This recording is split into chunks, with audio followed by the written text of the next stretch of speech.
ওরা আমায় এভাবে কেন মারলো মা? আমি তো যেমন কাজে যাই সেরকমই কাজে গেছিলাম, কিন্তু আমি তো জানতাম না যে আজই হবে আমার শেষ দিন। আমি তো আমার জুনিয়রদের সাথে একসাথে কত গল্প করতে করতে তোমার হাতে বানানো টিফিনটা খাচ্ছিলাম। তখনও যদি একটু বুঝতে পারতাম।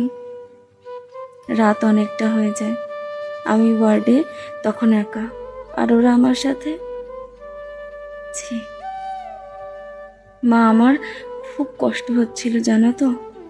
অনেক অনেকবার আমি বারণ করেছিলাম, চিৎকার করেছিলাম, বাঁচাও বাঁচাও, কে আছো আমাকে প্লিজ বাঁচাও। কিন্তু কেউ আমার চিৎকার, আমার আর্তনাদ শুনতে পায়নি। আর ওরা আরো পশুর থেকেও বিচ্ছিরি ব্যবহার করতে লাগলো, খেলতে লাগলো আমাকে নিয়ে। আমি ওদের হাতে পায়ে পড়লাম জানো তো। আমি এটাও বললাম যে আমাকে প্লিজ ছেড়ে দাও, আমি কাউকে কিচ্ছু বলবো না, প্লিজ যেতে দাও আমাকে। কিন্তু ওরা আমায় তোমার কাছে আর একবার যাওয়ার সুযোগটা পর্যন্ত দিল না। শেষবারের মতো তোমার কোলে মাথা রাখতে দিল না, দিল না তোমার হাসি ভরা মুখটা শেষবারের মতো দেখতে, না দিল শেষ বিদায় জানাতে।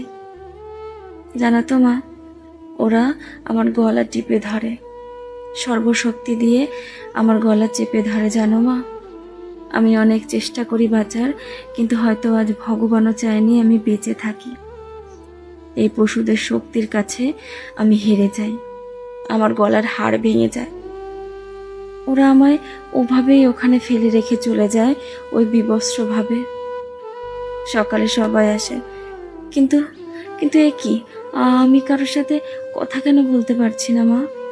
তোমাকেও দেখতে পাচ্ছি, তুমি কত করে ডাকছি, তুমি শুনতে কেন পারছো না মা?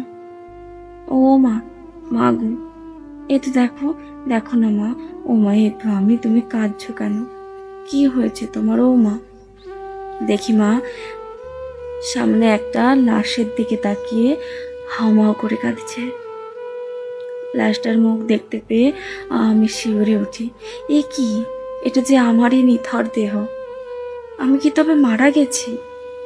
আমিও কাঁদতে শুরু করলাম। সবাই আমার এই মৃত্যুতে শোকাহত। সারা দুনিয়া আমার মৃত্যুর ঘটনা আপাতত জেনে গেছে, সবাই বিদ্রোহ করছে, কিন্তু আমি আমার নিথর দেহের দিকে তাকিয়ে রইলাম। আমার শেষটা তো আরো ভালো হতে পারতো, তাই না মা? দেখো না মা, ওরা আমার মুখের দেহের কি বিচ্ছিরি অবস্থা করেছে। মা দেখো মা, আমার চিৎকার করতে ইচ্ছা করছে, কিন্তু আমার আওয়াজ এখন কেউ শুনতে পারছে না। আমি এতগুলো লোকের সামনে চিৎকার করছি, কিন্তু কেউ আমার চিৎকার শুনতে পারছে না, কেউ না।